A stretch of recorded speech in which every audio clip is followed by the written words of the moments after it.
नमस्कार, प्रणाम सभी को। आज हम बात करेंगे एक्यूप्रेशर चिकित्सा से थायराइड पैराथायराइड ग्रंथि को कैसे सक्रिय या ठीक करें। सबसे पहले जान लेते हैं एक्यूप्रेशर चिकित्सा का मुख्य आधार। ये फोटो पे बना हुआ जो है चिकित्सा पद्धति का मुख्य आधार। इस सिद्धांत के अनुसार प्रतिबिंब केंद्रों की जांच कर लेने के बाद नियमित रूप से प्रेशर देने से विभिन्न रोग बहुत जल्दी दूर होते हैं। इस फोटो के हिसाब से जो है अगर एक्यूप्रेशर पॉइंट पर प्रेशर दिया जाए तो यह रोग बहुत जल्दी दूर होता है। हम आज बात करेंगे थायराइड तथा पैराथायराइड ग्रंथि के बारे में, जो हाथ के हथेली में या अंगूठे के पास होता है। ये दोनों हाथ में बराबर होता है। इसी तरह जो है दोनों पांव के तलवे में भी ये थायराइड पैराथायराइड ग्रंथि का जो है ये एक्यूप्रेशर पॉइंट होता है, जिस पे दबाव देना पड़ता है। अब हम चलते हैं थायराइड पैराथायराइड ग्रंथि का। ये थायराइड पैराथायराइड ग्रंथि ये गले में होता है। थायराइड तथा पैराथायराइड ग्रंथि गले में होता है।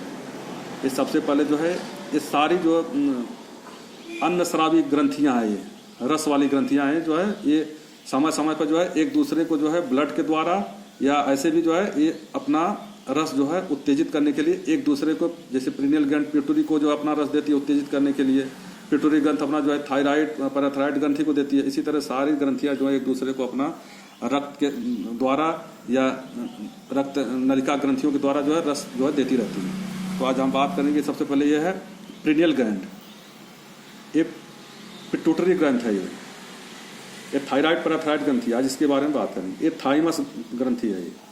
इसी तरह जो है अंडेनल ग्रंथि है। अंडेनल ग्रंथि है।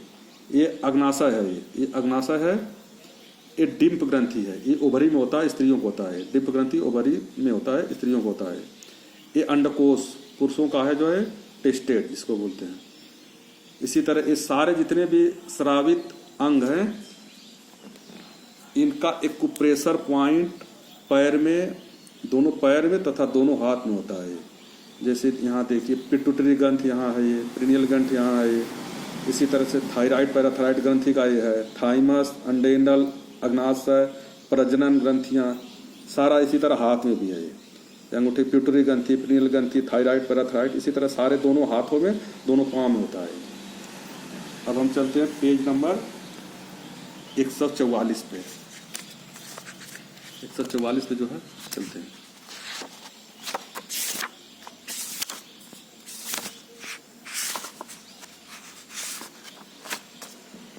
पेज नंबर 144 में जो है थायराइड पैराथायराइड ग्रंथि का जो है के बारे में दे रखा है। अन्नस्रावी रसोत्पादन नलिकाहीन ग्रंथियां और उनका शरीर पे होने वाला प्रभाव। ये बहुत लंबा चैप्टर हो जाएगा, इसलिए हम खाली बात करेंगे थायराइड पैराथायराइड ग्रंथि के बारे में। ये थायराइड ग्रंथि के बारे में है।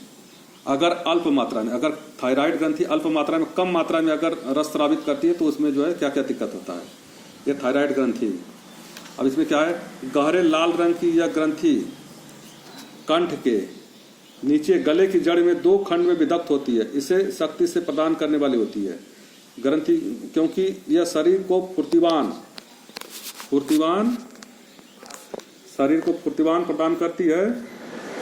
इसका पाचन क्रिया से संबंध है तथा शरीर के ऑक्सीजन के उपभोग में नियंत्रित करके कार्बन डाइऑक्साइड को निष्कासित प्रभावित करती है। इस ग्रंथि का अल्प मात्रा में, कम मात्रा में स्थिति में वयस्कों को यह वजन बढ़ने लगता है तथा शरीर में कुछ सूजन भी आ जाती है, जिससे मिक्स एडिमा कहते हैं। इसके अतिरिक्त शरीर की गतियां तथा सोचने व बोलने की क्रियाएं मंद पड़ जाती हैं तथा स्थूल और सुगड़ हो जाता है। केस गिरने लगते, बाल गिरने लग जाते हैं, यहाँ तक कि गंजापन भी हो जाता है। शरीर का तापमान सामान्य से कम रहने लगता है।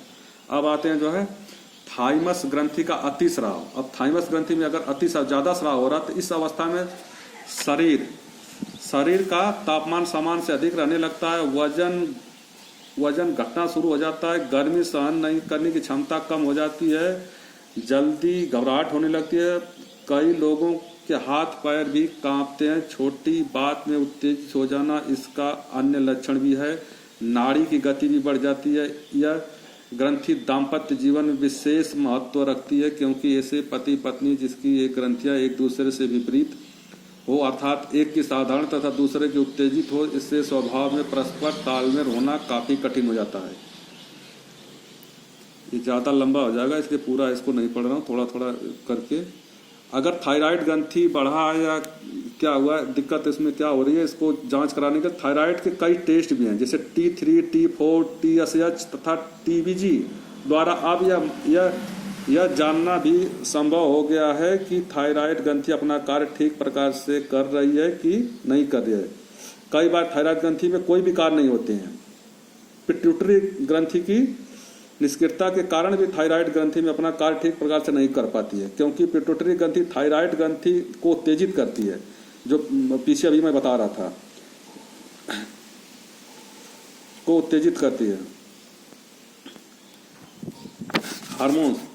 हार्मोन्स ठीक इसी प्रकार डॉक्टर दवाइयों के द्वारा दोनों ग्रंथियों की जो है कार्य प्रणाली को सुधार करते हैं। एक्यूप्रेशर द्वारा बिना दवा के दोनों ग्रंथियों को कार्य विधि को ठीक किया जा सकता है। अब चलते हैं पेज नंबर 146 पे। ये जो फोटो पे बना हुआ इमेज 126, ये है पिट्यूटरी ग्रंथि पे दबाव देना यहाँ, और एक थायराइड पैराथायराइड ग्रंथि पे यहाँ पे जो है प्रेशर या मालिश या दबाव देना है। थायराइड तथा पैराथायराइड ग्रंथि प्रतिबिंब केंद्रों पैरों तथा हाथ के नीचे अंगूठों में जो है 216 नंबर पे दिखाया गया है। ये दोनों हाथ और पांव में होते हैं। थायराइड ग्रंथि का अल्प मात्रा की अगर स्राव करता है तो उसको अगर कम मात्रा में तेज करने के लिए, कार्य क्षमता तेज करने के लिए दाएं से बाएं नहीं, इसकी कार्य क्षमता तेज करने के लिए प्रेशर बाएं से दाएं, अर्थात कार्य क्षमता अगर इसका बढ़ाना है तो जो है बाएं से दाएं अर्थात घड़ी की सुई के भांति देना चाहिए।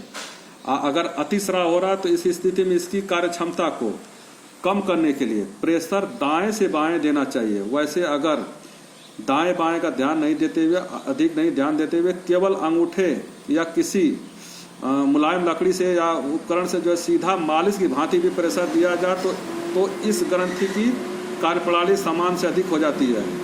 थायराइड ग्रंथि का कार्य ठीक करने के लिए पिट्यूटरी ग्रंथि प्रतिबिंब केंद्रों पर भी अवश्य प्रेशर देना चाहिए, जैसे कि आकृति 214-15 में दिखाया गया है।